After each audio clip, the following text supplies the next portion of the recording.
All right. I am so excited for this episode of Do This, Not That. We have an awesome guest. For real, we do. All right. So, who's here? Let me tell you about our guest before we bring her on the stage and let her talk about herself. But Jen Spencer is here. I'm sure you know Jen, but if you don't, she is the CEO at SmartBug. What's SmartBug, you say? It is a full service digital agency, and they help businesses get the most out of their full customer lifecycle, and they are HubSpot and Klaviyo Elite Partners and the Google Partners, all this stuff. But beyond that, they are a 7-time Inc. 5,000 company. Okay, they're a 4-time Adweek 100 company, and twice they were named Partner of the Year of HubSpot. I mean, that's pretty wild. And I asked Jen to come on here because we're going to talk today about big words that I don't understand, but she does, which is going to be amazing. So, Jen, welcome to Do This, Not That. Oh, I'm so pumped to be here. Thanks for having me. Amazing. Thank you. So before we get into the topic of the day, give everybody a rundown. How did Jen become Jen? I guess my career progression story is very, very strange. I'm gonna give you the Cliffs Notes version of this. Started my career as a high school English and theater arts teacher, and then transitioned into PR and marketing by way of nonprofit professional theater through community engagement, and got to work at a nonprofit where after 8 years I was then running sales and marketing for the organization, then moved over into the B2B SaaS space and took a company through a nice acquisition, worked early stage startups, and got to know SmartBug. I the kind of person who in my roles, I've never been able to separate marketing from sales. It's like my greatest strength and my greatest weakness at the same time. And I found this like beautiful place for me at SmartBug Media because I'm like, wow, I get to market and sell to like marketers and salespeople and now customer success professionals too. My job is to be on the forefront of what's happening in our market, in the industry, and make sure that we're constantly innovating and supporting our clients, especially as they're using platforms like HubSpot. And so I joined as VP of Sales and Marketing in 2017. I then became our Chief Revenue Officer later, and then President, and was part of a succession plan. And so I'm now CEO of this extraordinary organization. We've got almost 300 people and fully remote. And I love what I do every single day. First of all, that story is amazing. I didn't know that full backstory. And in a lot of ways, it is super inspirational because for the listeners out there, you could literally be in any walk of life right now. And here Jen is, CEO of this major agency. And that's not what her plan was when you were in college. That is, if someone would have told you when you were back in college, okay, you fast forward X number of years, you're going to be the CEO of this big agency, you'd be like, what? Like, really? If I if I go back to high school days, what I really wanted to do was I wanted to be the person who who named the colors of nail polish, like nail polish samples, or like like the paint samples for the when you went into like a Home Depot or a Lowe's. Like that was like I was like, who does that, Um, Wow, you had really big goals. You would walk, I mean, that is amazing. Well, you've surpassed naming paint yeah, colors, so yes, congratulations. thank you. Um, all right, so today I wanna talk about I specifically wanna talk about one word that I don't really understand that well, that's all in the marketing universe, and that is the word flywheel. I always hear people talking about, the flywheel needs to be part of your strategy and growth, and everyone needs a flywheel. And I have imposter syndrome, and I don't want to say, what's that mean? But internally, I'm like, what does that actually mean? And so you're like Captain Flywheel, I think. I don't know if you are, but that when I think flywheel, I think Jen Spencer. So what is flywheel? Why is it important? Should we care?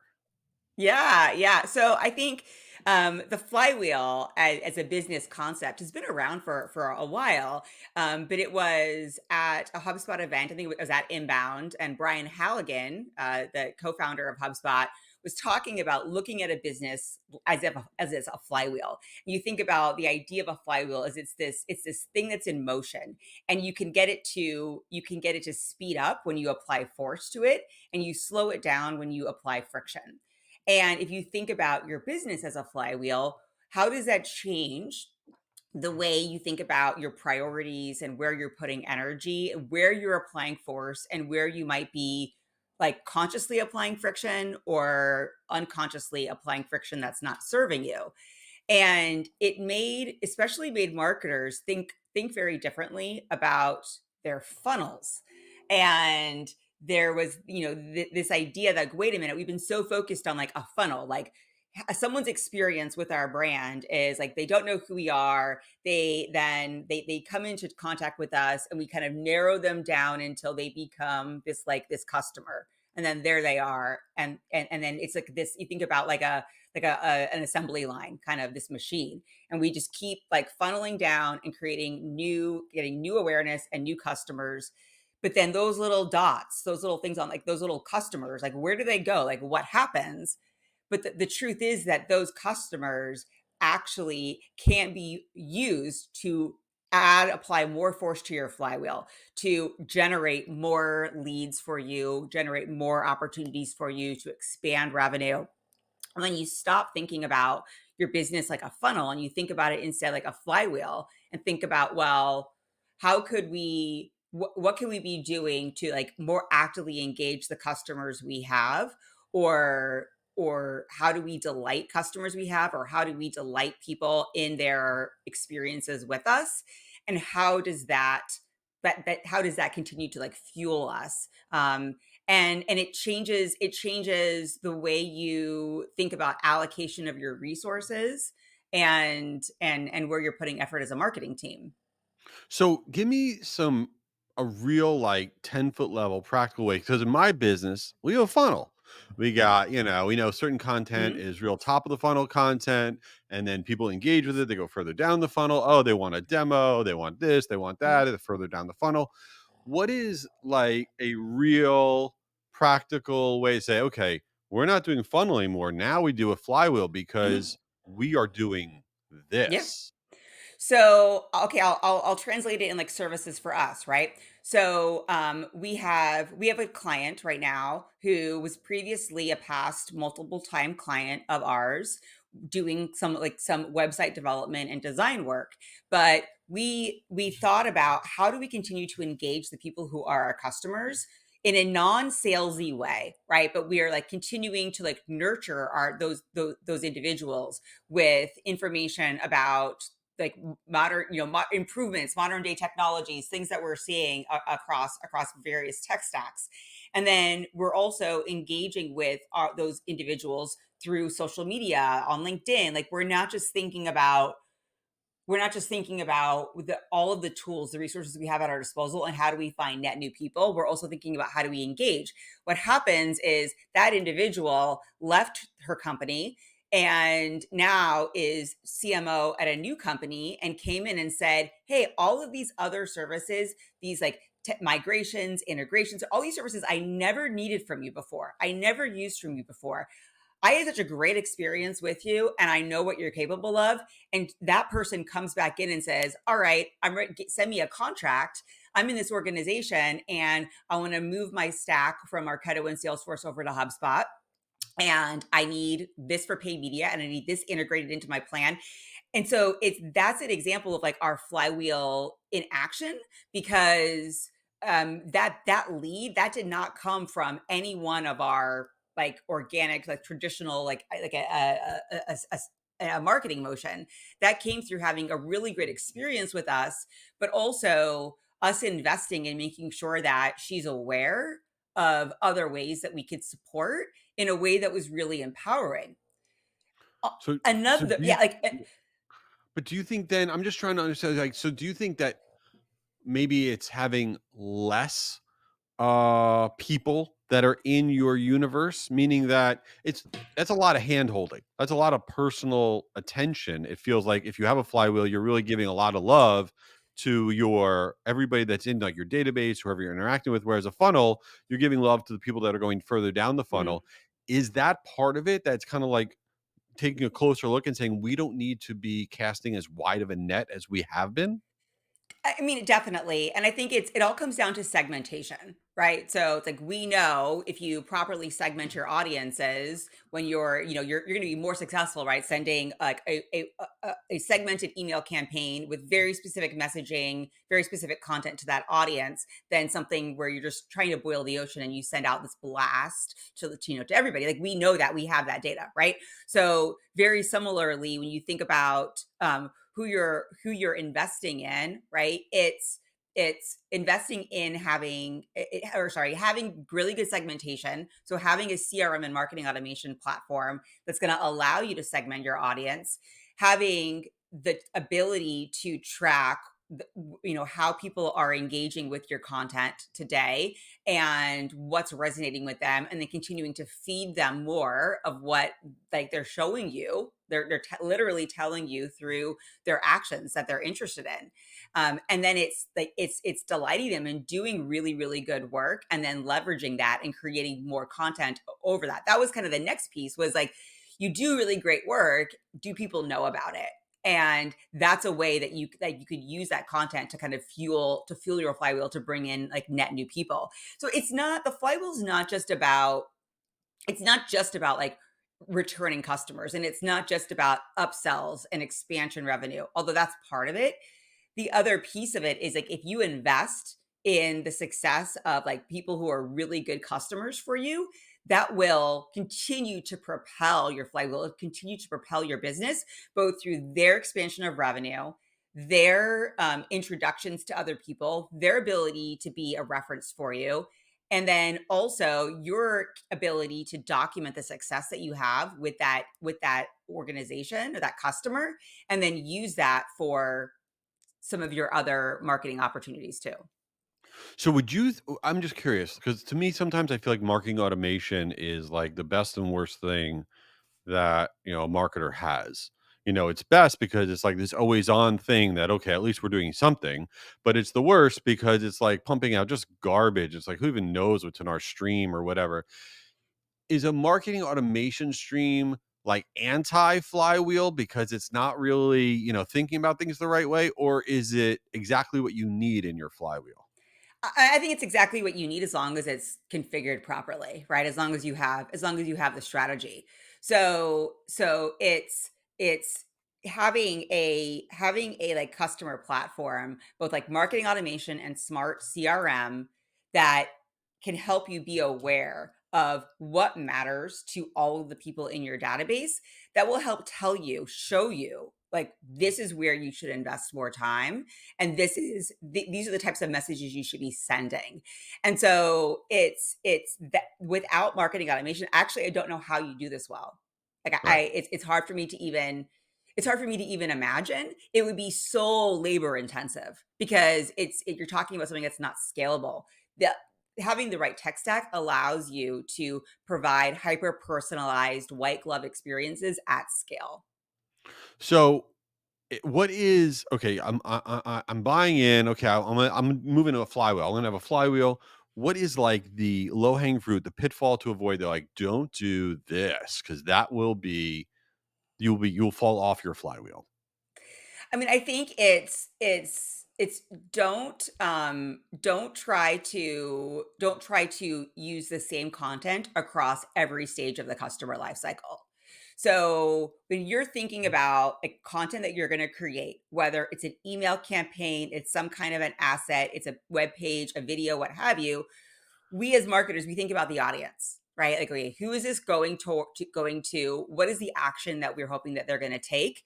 But to look at it through a multifaceted way. So don't just say, I'm going to take this one thing and now I'm going to send this to my prospects and my customers and my partners. Like, it's not going to resonate. You're going to end up disengaging with that audience. So instead, think about what are some minor modifications we can make to this content, or how can we use like smart content, if that's available to you in a marketing automation platform like HubSpot, to send something once but have slightly differentiated messaging depending on if they're an existing customer of yours, they're a potential customer, or there may be a partner or a past customer who might be referring you business. That's that's a great way to look at it, and it's a great way to to frame it. I feel good. I feel like I could have a flywheel now. It's happening. I want to ask you something about you mentioned earlier that you guys are fully remote. I know this is like a Mhm. 180, but I'm just curious about something. You got 300 people, you're fully remote. I'm fully remote also. Um how do you keep company culture? How do you keep everybody feeling connected to one another working remotely? It's a very intentional exercise. It's an intentional activity, and what I learned when I came to SmartBug is that we literally, like, we almost, like, overcorrect, right? And this is because we've been remote from the beginning. So, we when COVID hit and people were kind of forced to go into remote work, it was already kind of normal to us. So, one thing is understanding who people are, like, as actual individual, like, and what they care about. And so we have a number of different affinity groups that folks are a part of. So that's a big part of it. We do a lot of, like, cameras on, a lot of there's silliness, right? Like, we don't take ourselves all too seriously within our Slack groups. But then we do invest in getting the team together once a year in person. So we Oh, that's this good. year, yeah. So we have, it's called Smart Bugapalooza, and it's we bring everyone together, and it's like a day of, like, work and like team bonding and programming and training, and then, like, a day of fun, and we have our awards, and so that, honestly, like that, like, kind of fuels a lot of the culture for, like, throughout the year, because that's where so many memories are made. And we also do encourage our team, now that we've got, like, such a large team, we start to have these pockets in different cities where we've got a group of smart bugs who are living there, and we encourage them to get together for IRLs, and we fund it, so we actually say, okay, yeah, like, $50 per person, you can do two a month, and get together with people, because we still believe in that human connection, like the one-on-one connection. So the work stuff is easy. The work stuff is all system, process, checklists, time tracking, results monitoring. Like, if people are doing what they're supposed to be doing, right? Because, like, work's either getting done and you're rocking it for clients, or else, no, like, we're failing. So we try to connect the humans. So you've got people who are like, I'm in the Theater Bugs channel. You can probably see, like, in my background, if I move my head or something, I've got a bunch of playbills. So there's a group of smart bugs who love theater, and we just dish about theater and share our experiences together. And there's probably other conversations like that happening in other channels that I'm not a part of, like video games, that I don't belong in the channel, but it, for someone else, like, that's their Theater Bugs channel. So we do things like that. I think that really help. Oh my god, I love that. What a culture. Smart Bugapalooza. I Yeah. mean, let's go. I love it. And no, that's amazing. It makes me just like warms my heart. It feels good to hear all of that. So let's move into the last segment of this thing Sure. called Since You Didn't Ask. When we talk about things that are totally ridiculous, I'm going to ask you ridiculous questions. So you are a theater person, and I'm wondering if you're a horrible person like I'm a horrible person, but probably not. Have you ever walked out of a show? Like, been like, "This sucks, I'm outta here." I have never walked out of a live No theater performance way. ever, No but way. I haven't. I mean, I guess the only thing, not where, like, I was a patron, right? I have Yeah, having worked in the theater where, like, I was like, I have seen this show now 12 times. Like, there's a, right, point where you're right. like, I'm gonna go and do something. I'm gonna watch the first half because I like it the best. But no, otherwise, no. I am way, Jay. I'm way too empathetic. I'm way too empathetic to do that, because I know firsthand how much effort, energy, like, how much it takes to, like, put something on stage, and those people are there, and I have the utmost respect for, like, the craft and what people are doing. And so, no, I there's You're been like a times I've wanted really to leave. I can't do it. you're a good person. Wait a minute, now I'm all in on theater. I got so many theater questions. So, I saw, Mean Girls recently. That was great. Nice. Yeah, Um yeah. when I'm curious, how often so I'm watching the show and I know nothing. I'm an idiot, okay? And they seem like they got it all down. They seem like they don't miss a beat. They're walking the right place. They're saying the right things, but I don't know what I'm looking at. How often do the people on stage screw up and us, the audience, have no idea they just missed a line or they didn't walk the right place? Like, does that happen like every time? Probably. I mean, I don't I used to love when I worked for Arizona Theater Company, our stage manager show notes. So like at the end of the show, like the next morning you would read what, anything that was like a strange like anomaly, any kind of mistake or whatever happened. And there's rarely I don't think I ever remember there being show notes that were like everything went as planned. Right, right, right, I don't think I ever remember that. So there's always kind of something. I mean, that's kind of the beauty of it, right? And like right. you just sort of have no idea, and it's all just kind of happening in real time. Um, so I mean, I have so many random questions. All right. You said earlier, now I have another random question. You said earlier you were an English teacher, which is mhm. like so scary to me because I have the worst grammar ever. Are you internally at your company, are you like the grammar police? Like if somebody sends you an email and they use like a semicolon, which by the way, I have no idea how to use, or whatever, do you write back and be like, excuse me, you don't know what you're doing? Is that like you or is that not you? So it's no longer me. Okay, I good. want to own up. I want to own up to a couple of things. One is when I was a teacher, I was so obsessed with grammar, and I was able to inspire this group of students that created a grammar awareness club. And they made shirts. It was called GAC, and it You're was so like, cool, by the way. oh, so cool, right? And the back of the shirt, it says, "If you're not with us, you're probably out using good instead of well." And so it's like, but yeah, it was I it mean, was what is that? I don't know what to I, do with that I don't information. I know. need to make fun of you for a long time now. I know, the Grammar Awareness Club. Yeah, so that was fun, and then my husband has, unlovingly called me, like, Correcty Correctorson. So but I'm telling you, it's like the second I became CEO, it's like I lost that part of my brain. I'm like, I send communications, text messages, Slacks with the wrong, not non-capitalization. Oh, No, heaven I'm forbid. definitely not. We have an editing team at SmartBug.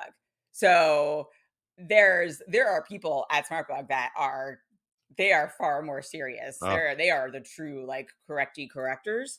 But you know what does make me crazy? It's like there's certain things like sneak peek.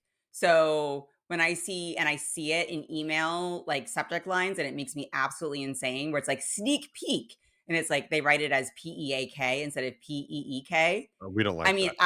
I am if one of my teams, if I see someone do that, like I won't publicly I'll try not to like Shame them? publicly like shame them, but I will send a side message with like an emoji that's like eyeballs, and then like a mountain, and say like I That think is you meant this. amazing.